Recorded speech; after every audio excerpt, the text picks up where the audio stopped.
for... Secretary Powell prepares the case against Iraq as signs increase of new terror plans. And CBS News obtains a rare interview with Saddam Hussein. Hear what he has to say tonight.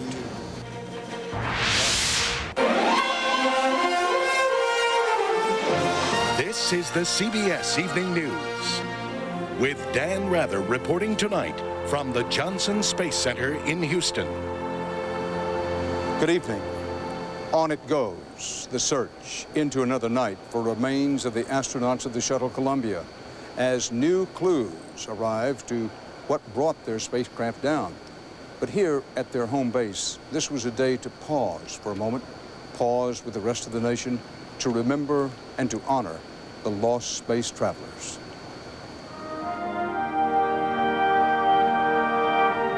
The tightly knit NASA family gathered to say farewell to 7 of their own.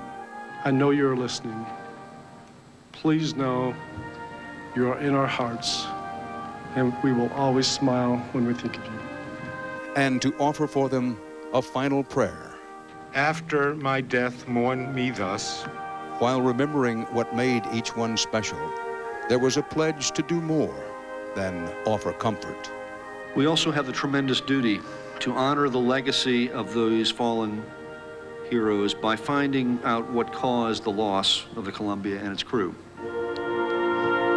The president consoled the astronauts' families, who say they want manned spaceflight to continue.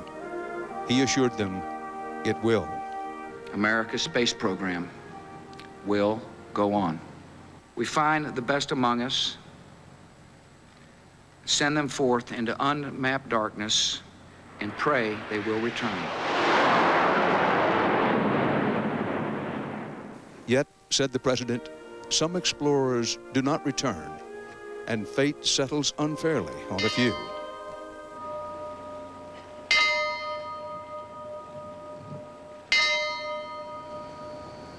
Even as the bells tolled here today, the investigation into what went wrong turned up important new clues. CBS's Bob Orr reports this new evidence includes possible shuttle debris found on the ground in California and dramatic video from Arizona. It may be the strongest evidence yet that the breakup of Shuttle Columbia began several minutes before it disintegrated over Texas. Look at the chunks coming off of it. Yeah. What the heck is that? I don't know. This videotape, shot near Phoenix, Arizona, seems to show some large piece flying off the shuttle as it hurtled through the skies at more than 13,000 miles an hour.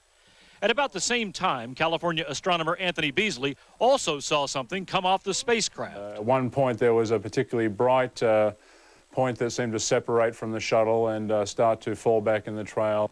Now, searchers in California and Arizona have found what they believe are pieces of the shuttle.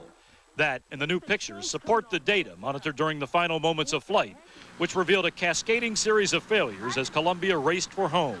Sensors in the left wheel well showed a spike in temperatures, as did a sensor on the fuselage above the left wing.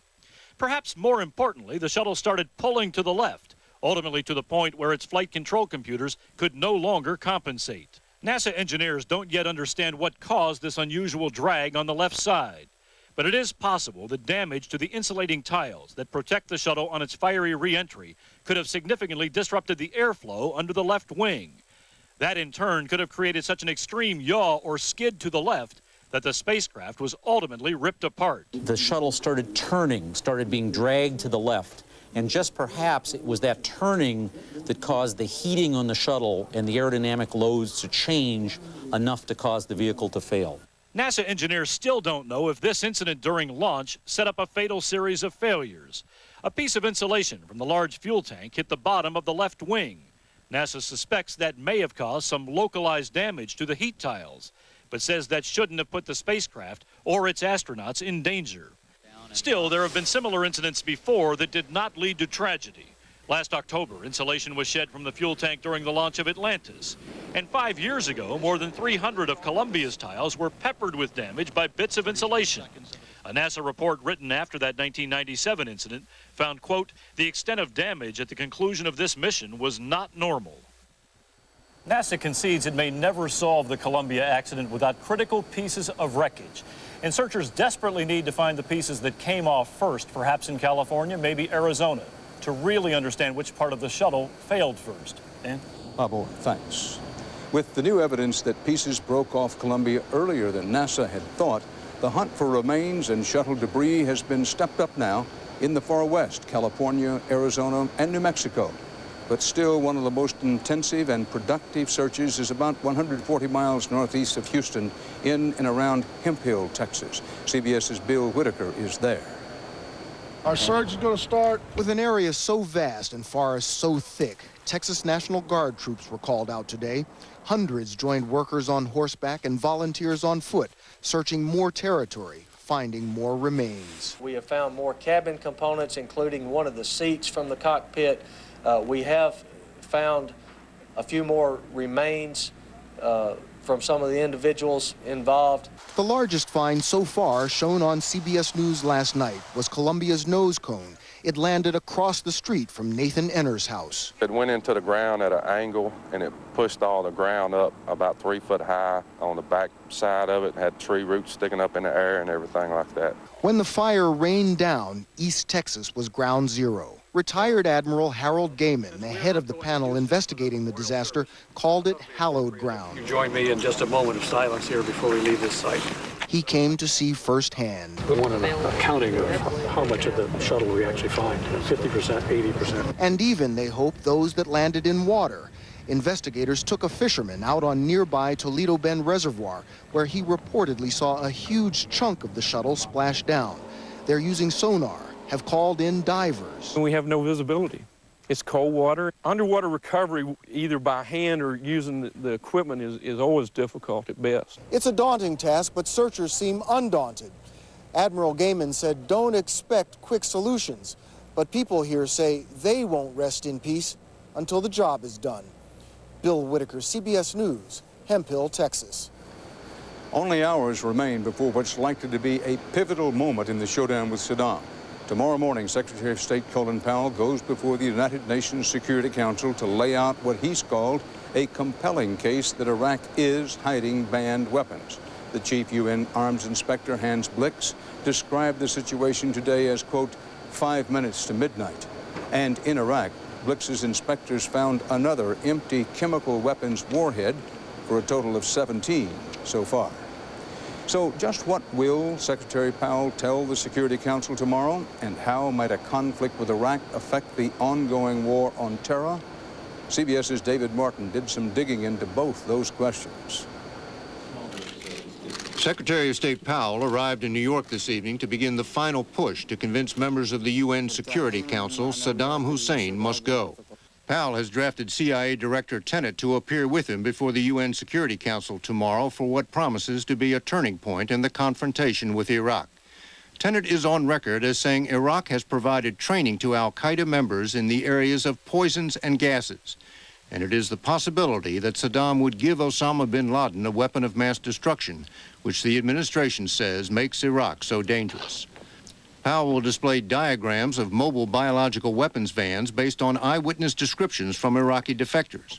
He will also release transcripts of intercepted conversations between Iraqi officials talking about hiding materials from the UN weapons inspectors.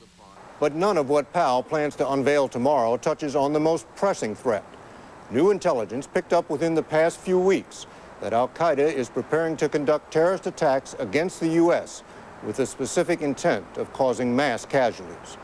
Intelligence analysts believe these attacks would be intended to take advantage of America's seeming preoccupation with preparing for a war against Iraq and the rising tide of anti-Americanism those preparations are causing.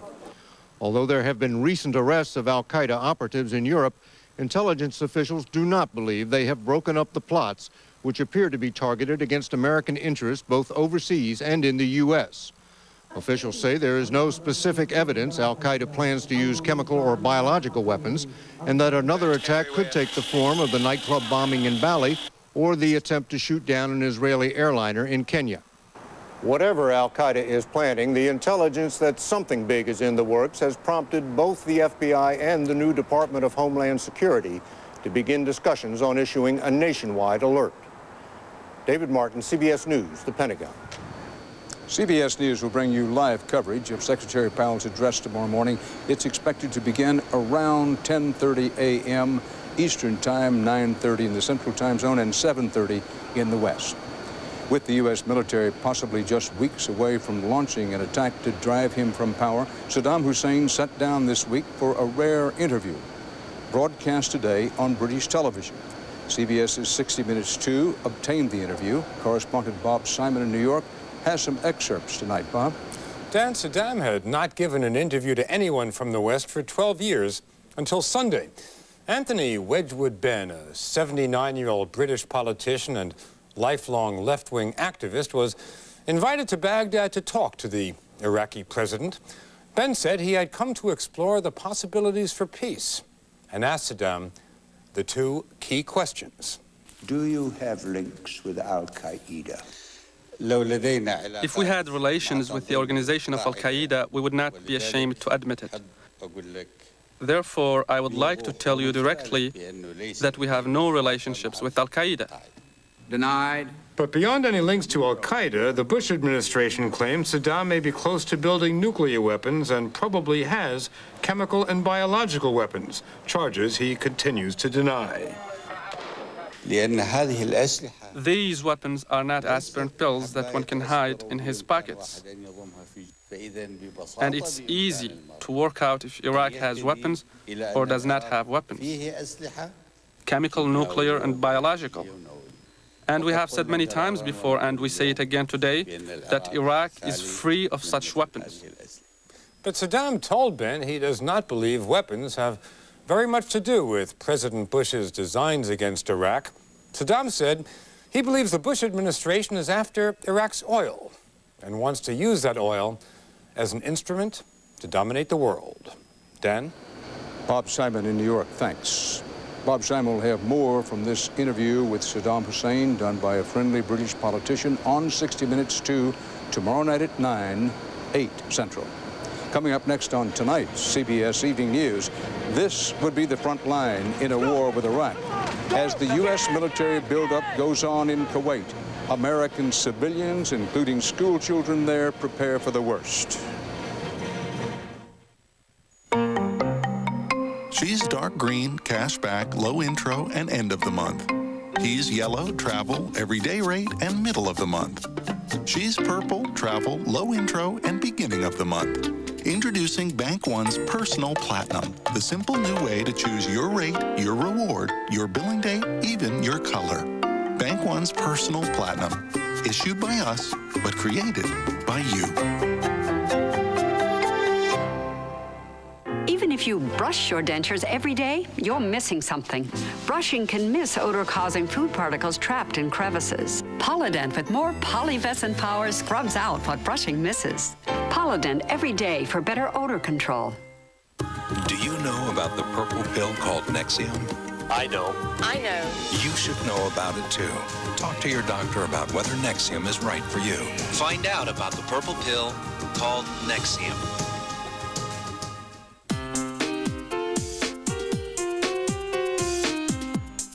I think arthritis can change the way you perceive yourself, if you let it. The trick is, don't let it. Move over, Aleve. This is Tylenol arthritis pain. A different Tylenol. Just 2 caplets in the morning have the strength to last all day, with safety that can't be beat.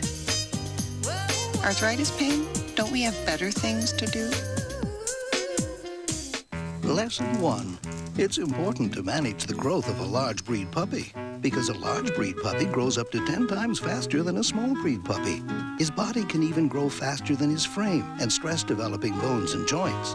That's why Purina One brand is scientifically formulated to help manage your large breed puppy's growth, so his body doesn't outgrow his frame. Large breed puppy formula from Purina One. For a lean, active, and healthy dog, one can make a difference. At the count of 3, you're going to be a chicken. 1. Is this dangerous? No, you don't even need that insurance. 2. What insurance? If you're sick, you miss work, they pay you cash. 3. You're a chicken.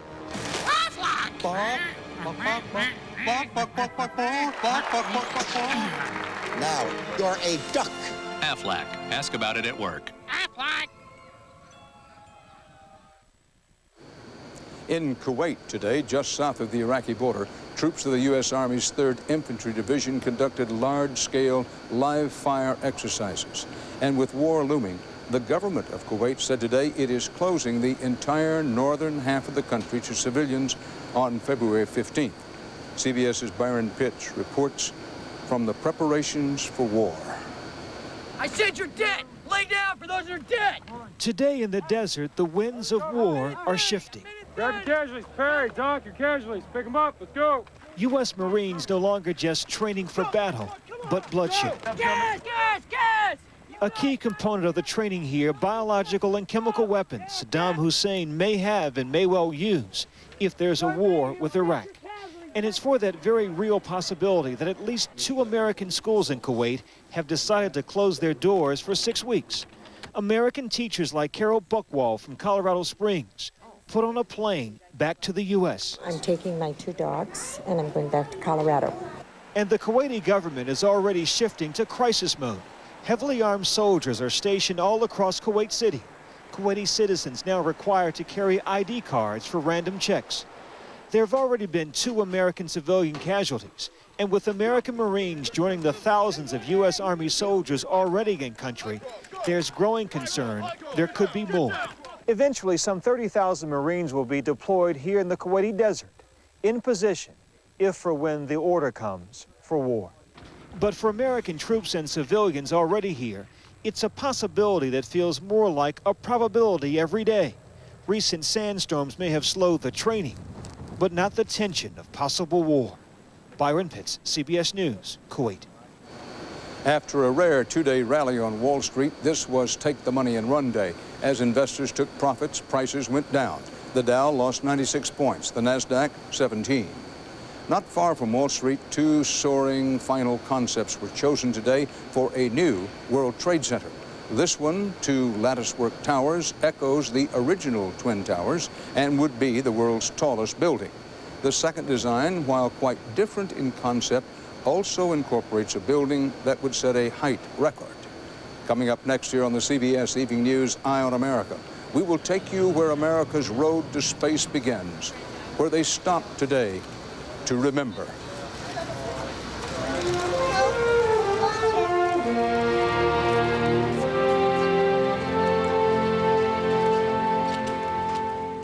Looking for a snack that's low in fat but still high in taste? Orville Redenbacher's Smart Pop is 94% fat-free, 100% delicious. Pick up some Orville Redenbachers today and start popping smart. Wish your dentures were this comfortable? Bob's denture adhesive is C-Bond. Bought it for hold, love it for comfort. Only C-Bond clings wall to wall with 3 strong adhesives in a thin velvet soft wafer. No gaps, no ooze. C-Bond, buy it for hold. Love it for comfort. Still scratching that itchy scalp? Scratching isn't healthy for it. Maximum Strength Scalpicin promotes a healthier scalp. It stops itching, stops scratching. Not a shampoo, Maximum Strength Scalpicin is a clear, odorless liquid with the itch medicine doctors recommend. Plus scalp nourishing aloe. Promote a healthier scalp with Scalpicin.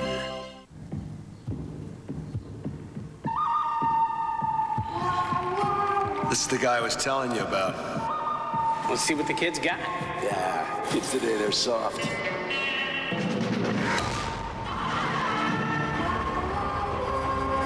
Well, alrighty then. Not in this lifetime. Buick.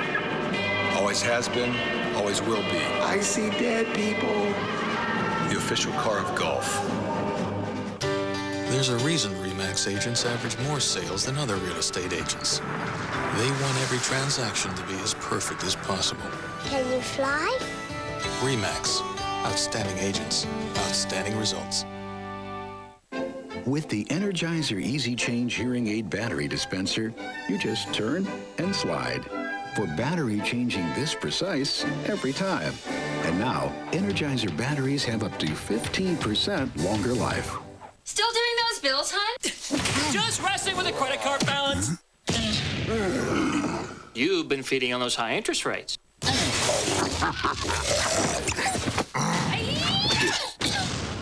I I just switched our balance over to a Capital One no-hassle card.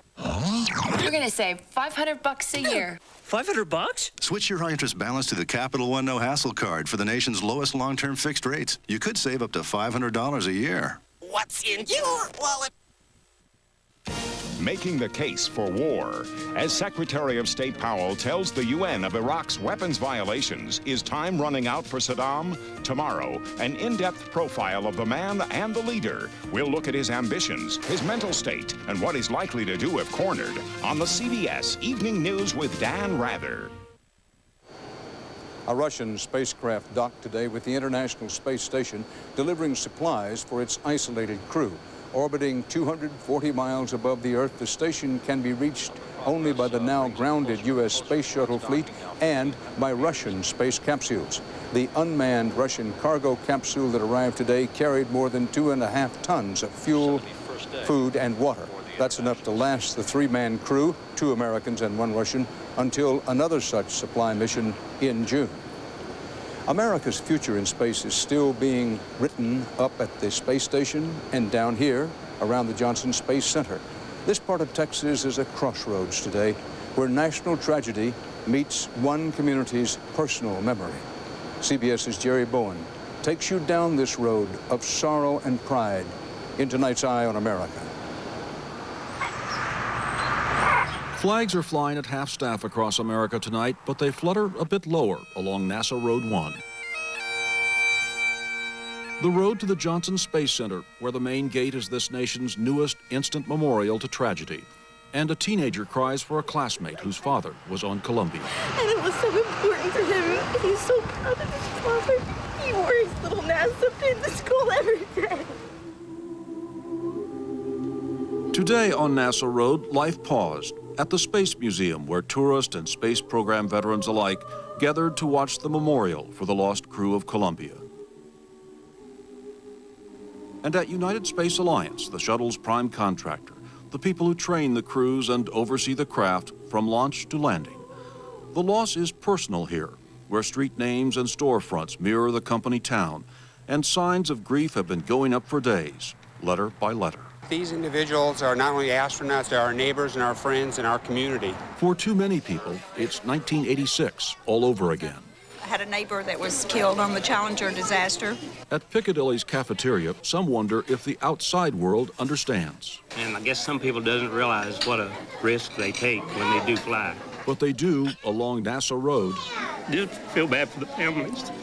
Frenchie's Italian restaurant is an old astronaut hangout. The Columbia crew was here a few weeks ago to celebrate shuttle pilot William McCool's birthday. You know, this was really a crew that I felt that they were so together all. And we will miss them. Across the road, the Outpost Tavern remains a throwback to the wild old days, a wall-to-wall shrine to the spirit of NASA's space cowboys. You know, they train and train and train and train for this stuff, sometimes for 8, 10, 12 years, even to fly one time, so it's the right stuff. But sometimes even the right stuff isn't enough, and that's why at this time in this company town, there's so much soul-searching going on. I can feel the pain that the shuttle engineers feel because apparently we missed something. And what should have been a time of celebration has turned to mourning along NASA Road 1, the road to space. In Clear Lake, Texas, I'm Jerry Bowen for Eye on America. The CBS Evening News will continue in a moment from here at the Johnson Space Center in Houston.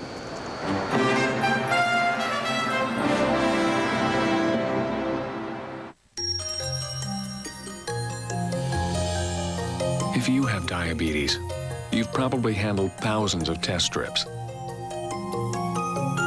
But no more, thanks to the AccuCheck Compact Meter. Just drop in a drum containing 17 test strips. Press the button and you're ready. 17 consecutive tests and no handling strips. What could be clearer? The AccuCheck Compact Meter. Look for the one with the drum. I used to get so many financial statements each month. Bank statements, stocks, 401ks. Yeah. Too much. And now? I've got one team of Merrill Lynch financial advisors working beyond stocks. For instance? Investments, mortgages, even cash management. One strong perspective. So I can relax. Which isn't easy for me. Introducing Total Marrow. We see your financial life in total. Imagine combining the stain-fighting power of Efferdent and freshening power of Listerine. You'd get Efferdent Plus. It's extra fresh, and nothing gets your dentures cleaner. Efferdent Clean, Listerine Fresh. That's Efferdent Plus. Can't sleep? Why take a PM with an extra medicine if you don't have a backache or headache? Unisom Sleep Gels has the same amount of the same ingredient to help you fall asleep with no extra medicine. Unisom, it's all you need. Hello? It's Dr. Ross. I have your colon polyp test results. Dan? Dan? Yes, doctor. You're fine. Thanks, Doc. Help stay that way. Introducing new Caltrate Colon Health. A clinical trial suggests Caltrate may reduce the risk of recurrent colon polyps, a colon cancer risk factor. We're gonna be okay. Don't wait. Take new Caltrate Colon Health. It's open house time at your local Miracle Ear Hearing Aid Center, and that means savings up to $1,000 on select digital hearing systems. Experience the clarity of digital hearing aids with this exceptional limited-time offer that speaks loud and clear. This offer can't last forever, so call this toll-free number or visit any of our 1,000 Miracle Ear locations nationwide, including many in Sears stores. But do it today. This sale ends February 19th. Coming up at 6, you send your child to school and you think they're safe. But the student sitting next to your child could be a sexual predator. Back now in Houston at the Johnson Space Center, home of Columbia's crew. I'm standing in an eerie place, or so it feels this day. A hall of heroes, past and present, and of the ghosts, the spirits of all astronauts who have died in their chariots of fire. Behind me are the full-size simulators, exact replicas of shuttle spacecraft where all astronauts trained. The Columbia crew spent countless hours in this room, going over every possible contingency, every emergency scenario. Whatever happened Saturday morning as Columbia streaked home through the blue of a Texas sky seemed less important here today. That's for another time. Today was a day to remember the Magnificent Seven, here where they worked and worshipped and raised families. The tragic irony of the accident is that it happened so near Houston. After thousands of miles in space, the crew of Columbia perished so close to those with whom they worked, so close to the ones they loved, so close to the green, green grass of home.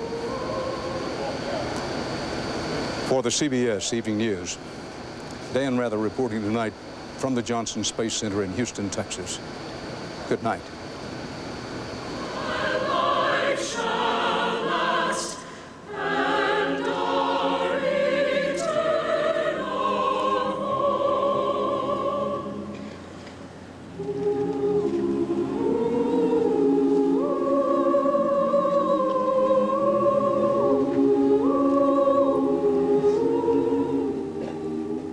Who is Saddam and what makes him tick? A psychological profile tomorrow. Experience CBS News.